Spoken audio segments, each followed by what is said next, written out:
시절로 오세요. 그때 우리가 여기에 있습니다. 아무리 긴 영화에도 끝이 있고 아무리 긴 발굴 작업에도 마무리는 필요한 거겠죠.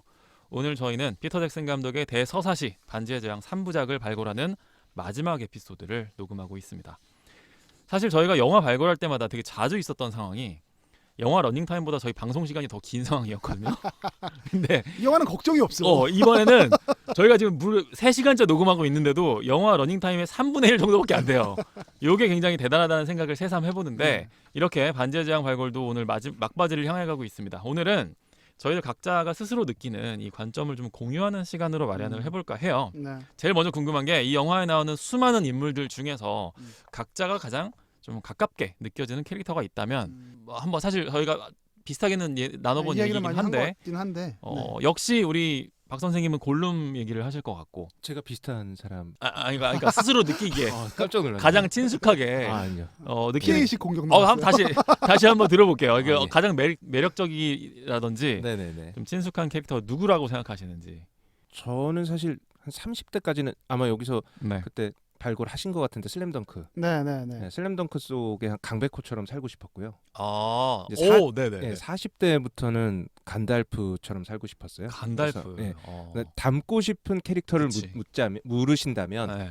저는 간달프처럼 살고 싶다 정도는 답변을 드릴 수 있을 것 같아요. 어떤 측면에서요? 때로는 완고하죠, 이 양반이. 뭐 네. 때로는 좀 완고할 때도 있는데 어쨌든 유머러스하고 그리고 뭐 모든 것을 아우를 수 있을 만큼 많이 알고 있고. 네.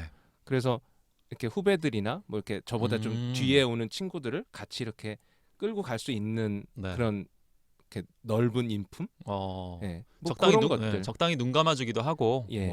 너그럽게. 네네. 그래서 사실 간달프처럼 약간 현자죠. 그냥 그쵸, 뭐 그쵸. 그런 식의 어떤 나이가 들어갈수록 좀 살고 싶은 저의 이상향. 네네. 예, 그게 이제 간달프라고 보시면 될 것 같고. 근데 사실 뭐 저를 비춰보면 전 뭐 그냥 김리랑 레골라스 정도인 것 같아요. 그냥 뭐 자존심만 세고 심심하면 싸우고 그냥 뭐 이렇게 툭탁툭탁 거리고. 많이 싸우시나요? 회사에서도 혹시? 죄송하지만. 네, 좀 싸웁니다. 근데 또 때로는 그런 간달프도 때로는 그런 비장한 모습을 보여줄 때가 있잖아요. 거기에 미치진 못하는 것 같고요. 그냥 그냥 김리와 레골라스 정도가 현재의 모습. 그냥 뭐 의리는 있어요. 의리는 있으니까. 조세프님이 지금 뭔가를 상상하면서 그 말을 삼킨 것 같거든요. 뭔가 뭐 이거는 뭐 제가 마지막에 정리할 때 그 박대희라는 사람의 현재에 대한 그 관점을 말씀드려보죠. 이런 구도에서는 선배가 생존하기는 거의 불가능해요. 이거는 그냥 당하는 수밖에 없다. 그런 생각을 해보게 되네요. 듀는 틀렸네. 듀는 틀렸습니다. 조세프님은 어떤 캐릭터 좀? 저는 뭐 누차 말씀드렸던 골룸이었고요. 네. 골룸에 대한 이야기가 제일 뭐 저에게 가장 그 베스트 씬이기도 하죠. 네. 그 2편의 제목은 두 개의 탑이잖아요. 반지의 제왕 두 개의 탑인데 사실 저는 부제가 골룸 두 개의 마음이라고 생각해요. 그래서 그 처음 시작할 때도 골룸에 대한 서사가 나오고, 네, 맞아요. 그 골룸이 계속해서 마치 독백처럼 1인극처럼 계속 뭐 왔다 갔다 하면서 그쵸. 스미골과 골룸 사이를 왔다 갔다 하잖아요. 네. 그거를 2번이나 연출한단 말이에요. 그래서 그 장면이 1, 2, 3편 전체 아주 멋있는 장면들도 많지만 그냥 관객에게 그리고 조크나에게 하고 싶은 말 그리고 저에게 되게 경계하라는 메시지를 주는 듯한 느낌? 그거였고 뭐 닮고 싶은 캐릭터 뭐 이런 부분까지는 사실 생각을 안 했는데 그냥 샘이 되게 멋있더라고요. 네, 저도요. 자신에게 주어진 거를 잘 끝까지 감당하는 것, 그 모습이 왜냐면 저는 되게 이렇게 간달프나 프로도 같은 용기가 없을 것 같아요. 그냥 그 옆에서 하지만 시키는 거를 이제 열심히 좀 살아보려고는. 쌤은 엄청난 용기죠. 엄청난 강인한 정신력을 갖고 있는. 근데 이제 위대한 좀 캐릭터죠. 수동적이죠. 그러니까 뭐라고 해야지 미션이 딱 정해져야지 가는 건데 그 전에 이제 뭐 간달프나 뭐 아라곤이나 이렇게 막 능동적으로 뭔가를 앞서 나가지는 못할 것 같아요. 쌤의 전투력은 한번 아까 엔트처럼 체크해볼 필요는 있어요. 아니, 쌤이 생각보다 셉니다. 그렇네. 그 아라곤 뭐 간달프 이쪽도 그 프로도가 실로한테 간다고 했더니 벌벌 떨었거든요. 실로한테 간다고? 근데 혼자 이겼어요. 맞아요. 맞아. 이걸 우리 체크해봐야 돼. 생각보다 세요. 그리고 그 실로 이기고 이제 그 프로도 산 거 알고 그 탑 올라가면서 오크들 무찌르면서 올라가잖아요. 네. 이렇게 뭐 이거는 프로도 뭐 이거는 우리 아빠 네, 이건 맞아요. 샤이어 맞아요. 이러면서 올라가잖아요. 음. 전 그 모습에서 또 슬램덩크인데 네. 그 강백호가 그 처리를 한 대씩 때리면서 한 발씩 나갈 때 그 모습이 떠올랐어요. 이거는 뭐 달째 거, 뭐 이거는 저 부러진 빗자루. 오.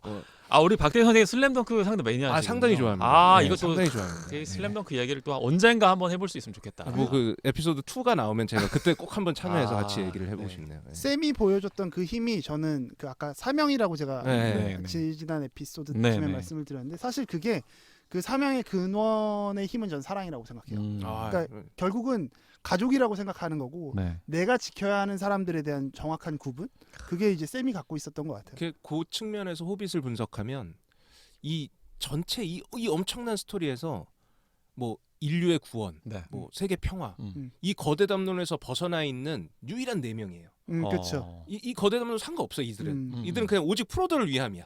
나는 프로도를 지킬 거야. 그리고 음. 가장 감명 깊은 게 이제 모란논 전투라고 하면 아마 영화만 보신 분은 잘 모를 텐데 네. 이게 어떤 전투냐면 그 마지막 프로도에게 가는 눈을 돌리기 위해 아라곤이 네네네. 가잖아요. 네. 네네. 이때 아라곤이 멋있는 연설을 쫙 하고 네. 그 연설도 사실 한번 나중에 말씀드리고 싶지만 오늘은 아니다 그 연설. Not today. 그 연설을 쫙 하고 이제 뒤를 딱 보면서 For 프로도 하면서 앞으로 달려가요. 네. 그때 가장 먼저 달려나가는 게 그 메리와 피핀입니다. 그치. 그 뒤에 이제 무슨 뭐 난쟁이랑 뭐 저 요정들이 다 결국은 다리가 기니까 다 앞질러 갔지만 네. 어쨌든 제일 먼저 뛰쳐나가는 그 용기. 음. 그 사람들이 무슨 세계 평화 이거 관심 없었거든요. 그냥 난 프로도를 지켜야 돼. 이거 메시지가 있던데. 네. 상당히 메시지 있죠. 전 그 부분이 되게 감명 깊게 봤거든요. 그 둘이 가장 먼저 뛰어나가는 이유가 뭔가. 네. 그 진짜 멋있었어요. 맞아. 네. 친구를 지키기 위해서. 네. 그게 이제 곧 거대 담론으로 움직이는 게 아니라 그쵸. 난 그런 거 필요 없고. 네. 그들에게는 그게 세계를 구하는 것만큼이나 중요한 그럼요. 일인 네. 거죠. 네. 그들의 세계죠. 네, 그렇게 아, 생각해 볼 수 그들의 있죠. 세계죠. 그게 진짜 멋있었어요. 원우 씨는 어떤 장면이? 베스트 씬을 뭐 굳이 꼽아 본다면 물론 이제 시각적으로는 이 영화 2편, 3편은 전쟁 씬이 워낙 훌륭하기 때문에 극장에서도 정말 넋을 놓고 봤었던 기억이 나거든요. 네. 그런데 이 영화를 저희가 1편은 제가 조크나 셰프랑 같이 이걸 봤는데 그렇죠. 네. 이 20년 지나고 보니까 이거 약간 그래픽 같은 게 좀 보이는 거예요, 이제. 그렇죠. 네.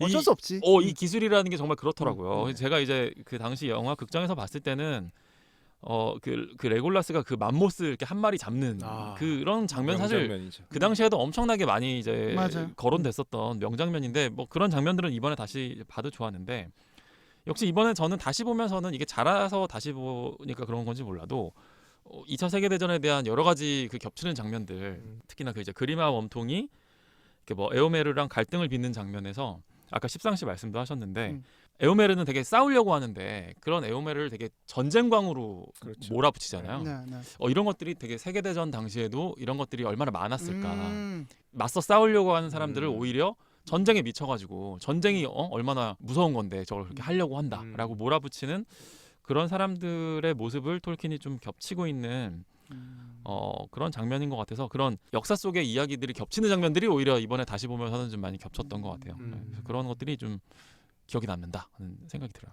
저는 아까 그 이야기할 때 사명 하나 말씀드렸고 네. 영화에서 두 가지 주제가 있는 것 같다라고 했었을 때 하나가 희망이거든요. 네. 그 데네소르인가요? 네. 그 인물 있잖아요. 보르미르 보로미르랑 아빠. 파라미르의 네, 네. 아버지. 네. 그러니까 이게 이 영화에서 되게 제가 좀 발견했던 좀 재밌는 3편에 대한 에피소드인데 네. 마지막에 폭주하는 그 그렇죠. 왕이죠. 네. 사우론이나 사루만 뭐 이렇게 오크랑 우루카이 같은 경우는 완전히 네.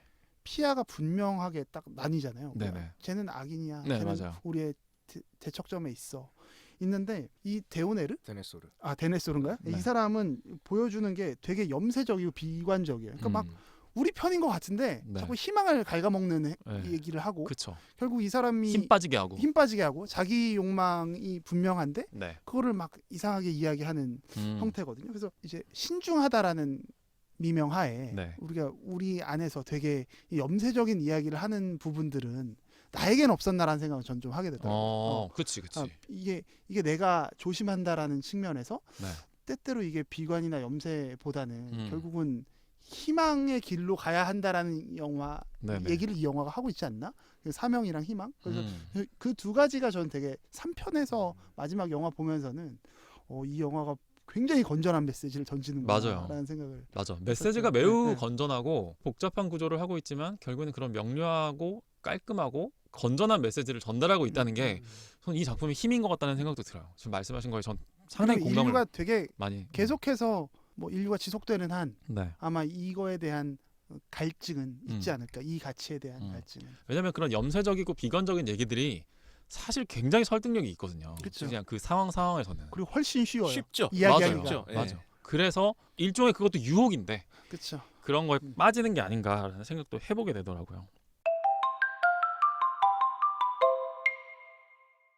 이제 그럼 진짜 마지막 순서가 남아 있는데 이 작품 발굴 준비하시고 방송 준비하시고 또 시간 내주시면서 좀 마지막으로 하고 싶은 말 혹은 뭐 남기고 싶은 얘기 같은 거 있으면 각자 한번 해볼까요? 조셰프님 오늘 어떠셨어요? 저 여러 가지 감상이 있을 것 같은데 또 회사 선배와 함께 녹음하면서 회사 선배와 함께 뭐 어떻게 다각적으로 썰어드릴까 싶은데.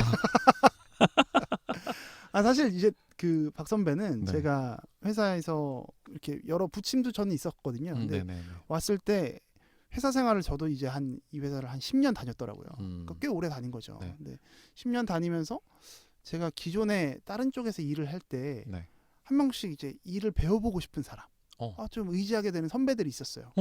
그러다가 이쪽으로 제가 뭐 이쪽 부문이라고 해야 되나, 뭐 네. 부서라고 해야 되나, 온지 한 2, 3년 됐는데 그러면은 실례지만 그 2, 3년 중에서 박대희 선배를 만난 거는 뭐 길어야 1년 정도 1년 되는 거죠. 정도이지만, 1년 네네. 정도인데 되게 멋있는 사람이다라는 생각을 좀 했었어요. 그 회사 내에서 입지가 상당히 좀 아니 입지는 그렇게 안 높아. 네, 그렇죠.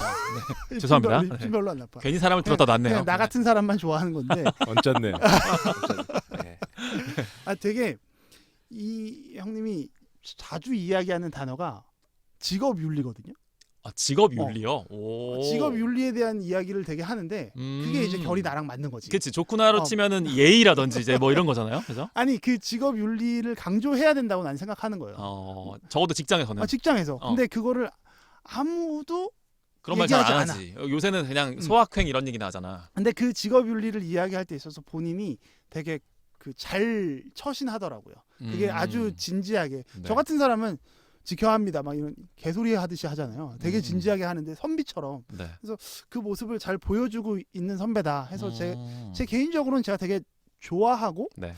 뭐 이 양반이 얼마나 회사를 다닐지는 모르지만 오래 일하면서 좀 배워보고 싶다 하는 선배예요. 근데 그렇게 오래 다닐 것 같지가 않은데. 왜요? 왜 사람의 경력을 이렇게 말 한마디로 썰어버리시는? 이거는 본인의 의지예요. 본인의 의지인데. 뭔가 좀 말하지 않는 의지가. 본인의 그림이 있기 때문에. 오케이 알겠습니다. 근데 네. 뭐 개인적으로는 그래서 그걸 철회해도 얼마든지 전 따뜻하게 맞이할 준비가 돼 있다. 이렇게 좋구나의 사회생활을 해봅니다. 네. 다 말씀하신 건가요? 반지의 제왕을 발굴하면서 마지막으로 하고 싶은 얘기가 고작 그거예요? 네, 그게 조금 이상하네요. 반지의 제왕은 이제 제가 이원론적이라고 제가 얘기를 했었는데 네네네. 되게 플라톤적인 세계관에서 영화를 그려냈다라고 생각이 들어요. 아까 그 초반에 실마릴리온 이야기 하실 때도 이 중간계를 설명할 때는 여기가 이제 같은 어떤 지리적으로 중간계와 뭐 신들의 세계가 같이 있는 게 아니라 뭐 아예 다른 세상이다 이런 말씀을 하셨었는데 배경적으로 사실 플라톤이 서구 철학에 그냥 설계해놨던 내용 자체가 그거죠. 페노메나라는 이 현상계와 이데아라는 그 천상계가 있는 거잖아요. 그래서 그 구조화에서 사실 성경도 기술됐다라고 거의 보거든요.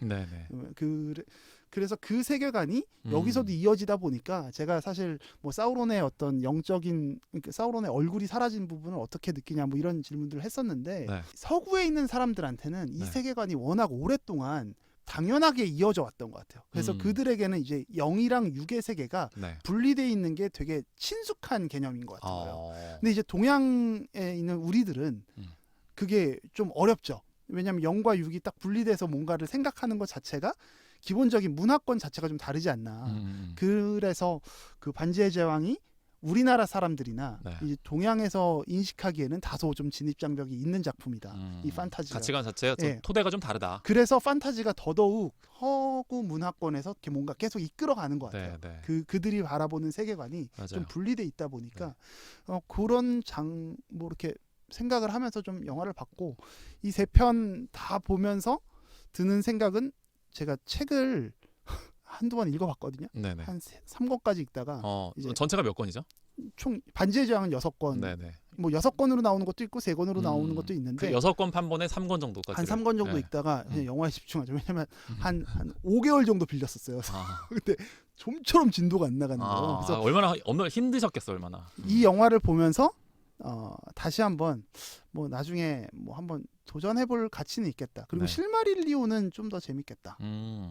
재밌겠다라기보다는 읽어볼 학습할 좀 가치가 있겠다. 만한 가치가 있겠다. 도전해보고 싶다. 이런 도전 언제 할지 모르겠어요. 네. 네. 뭐 그런 생각을 하면서 반지의 제왕을 저는 뭐 발고를 마치겠습니다.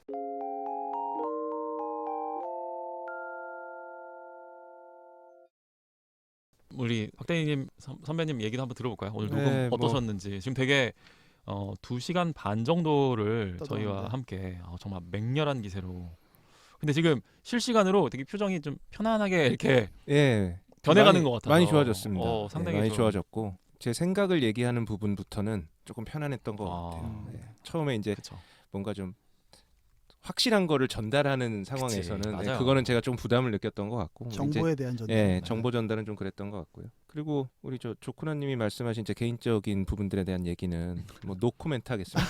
굳이 그걸 뭐 영화 발굴 채널에서 제가 네. 다 일일이 네.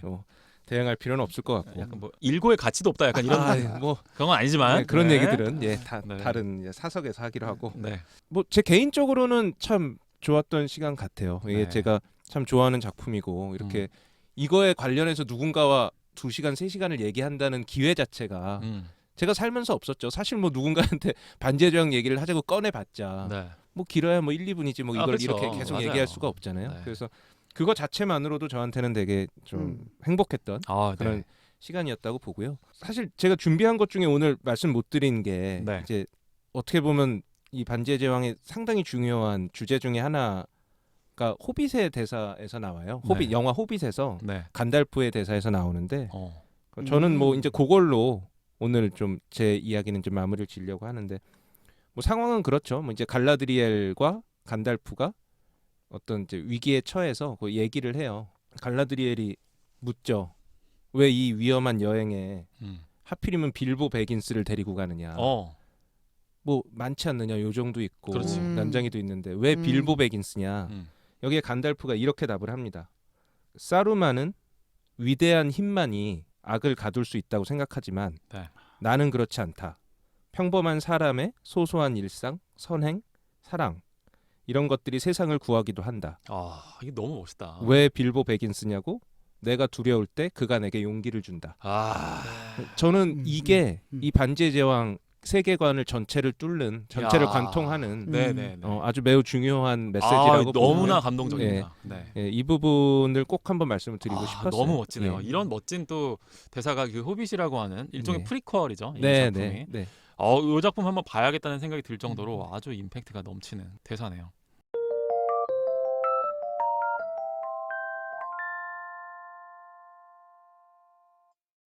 원우 씨도 저도 오늘 되게 오늘은 이제 뭐 같이 발굴도 물론 참여를 했지만 이제 두 분의 이런 케미를 좀 지켜보는 입장과 이런 거였는데 저는 사실 녹음하면서 계속 좀 우리 다음 작품은 뭘 하면 좋을까 이런 생각을 정말 많이 했어요. 만약에 저희가 다음번에 같이 또 해주신다고 하면 어떤 작품을 좋아하세요, 박대희 선배님은? 저는 뭐 요거 슬램덩크 일단 우리가 확인을 했고. 그거는 뭐 제가 특별히 공부를 하지 않고 와도 슬램덩크 한 번 더 해도 돼. 네, 그거 뭐 공부하지 않고 와도 이거 언제든지 얘기할 수 있는 수준에 있는 것 같고 저는 뭐 아까도 말씀드렸지만 약간 어드벤처 영화 쪽에 관심이 많아요. 그래서 이 뭐 반지의 제왕도 에피소드 1에 관심이 가장 많았던 것처럼 그런 류의 그 장르에서 우리 박대희님의 인생작이랄까 뭐 그런 작품이 있을까요? 좀 추천을 할까? 인디아나 존스죠. 인디아나 존스. 제 꿈이 인디아나 존스였다고 할 만큼 저는 사실 그 인디아나 존스의 그 세계관 그리고 그의 여행 뭐 이런 그의 것들을 삶 엄청 그런 것들을 엄청 좋아했어요. 일종의 롤 모델이라고까지 할 수 있는. 네, 그 정도라고 할 수 있을 정도. 그러면은 지금 이제 인디아나 존스도 마침 올해 6월에 그렇죠. 신작이 나오는데 그 굉장히 기대하는 마음으로 엄청나게 기다리고 계시겠네요.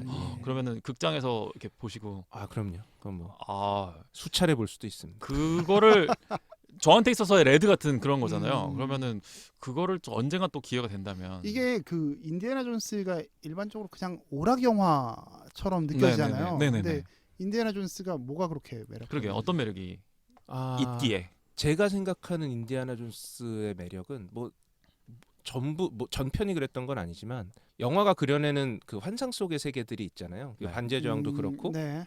근데 이 인디아나 존스에 나오는 장소들은 실제 있어요.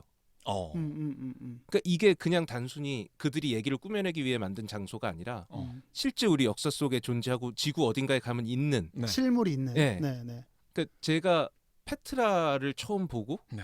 내가 이제 이런 곳으로 여행을 다녀야 되겠다고 마음 먹은 게 인디아나 존스를 보고서부터였어요. 그래서 제가 저는 사실 여행을 7대 불가사의 뭐 이런 쪽으로 주로 다녔는데 되게 멋지게 사시는 분이군요. 그게 네. 그 시작이 인디아나 존스였어요. 그래서 저기 음. 가면 나도 저런 걸 직접 볼 수 있겠는데 저런 걸 보면 어떤 느낌을 받을까라는 걸 이 네. 영화를 통해서 전 엄청 느꼈고 그게 제 삶에 영향을 많이 미쳤어요. 그게 어느 정도 시점이었어요? 몇 살? 대학생 때였어요. 대학생 때, 네, 20대 대학생 때, 때, 20대 초반 때. 그 페트라를 본 건 훨씬 전이었지만 제가 그 전에 뭐 여행을 갈 수는 없었으니까 네. 이제 그 영향을 받은 거는 뭐 이미 뭐 청소년 때였고 이제 제가 그걸 실천에 옮긴 거는 이제 대학교 때부터. 그러니까 소년 박대희를 꿈꾸게 했던 거네요. 그렇죠. 인디애나 예, 존스는. 예. 전 그런 삶을 되게 살고 싶었어요. 그 한 사람의 그 어떤 인격 형성에 매우 큰 영향을 준 상당한 영향을 미쳤죠. 거라고 하면 네네. 상당히 중요한 작품이라고 네. 볼 수 있겠는데요. 이거는 그것만으로도 전 굉장히 위대한 네. 작품이라고 생각을 하게 되네요. 그러면 다음에 음. 인디애나 존스 신작에서 박대희 선생님을 다시 한번 모시죠. 만약에 저희가 그건 불러주신다면. 뭐 그럼 이렇게 너무 전향적인 너무 자세를 좋지. 취해 주신다면 감사하고. 네. 다행이네요, 진짜. 그렇게 또 긍정적으로 말씀. 듀는 모르겠지만 듀는 모르겠지만 제가 듀는 다른 분을 해야 되게.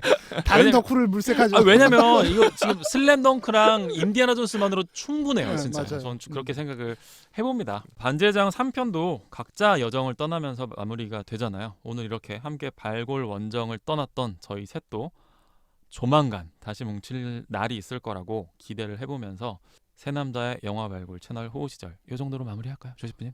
여기까지 하시죠. 벌써 6월이죠. 새 여름에도 호우 시절과 함께 해주세요. 감사합니다. 감사합니다. 고맙습니다.